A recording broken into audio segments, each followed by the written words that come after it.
Well, if you're planning a road trip, travel expert Troy Petenbrink is your guide as always. He joins us from Chicago, where he just wrapped up a 1,400-mile drive through 4 states. He's sharing his tips and tricks from road tripping. Good morning, ending up in my hometown. I love it. How are you?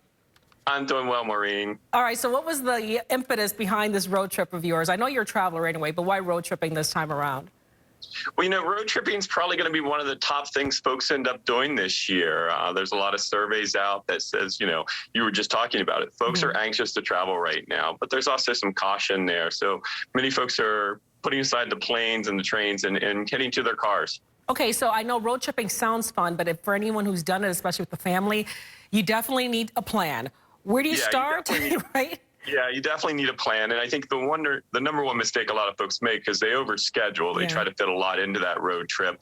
And they don't account for the fact that the flexibility of a road trip is what makes it a lot of fun. So a general rule of thumb is for your drive time, add about 25% extra time. So if something is an hour away, add an hour and 15 minutes. So you have that extra time to maybe catch something alongside the road, take your potty breaks, get your gas, that sort of thing. So when you plan a road trip, should you have like an end destination, like, okay, it's a road trip, but we're heading to, say, like the Grand Canyon.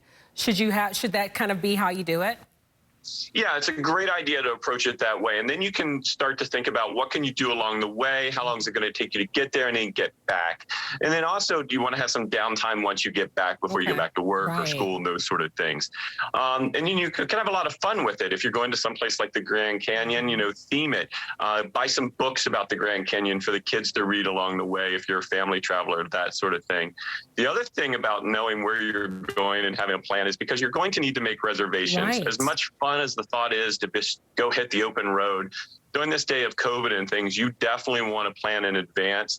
A lot of places are still limiting capacity, and you want to book those reservations, get those tickets ahead of time. Indeed. And of course, with air travel for say, you have to have insurance, which is you always say is a good idea.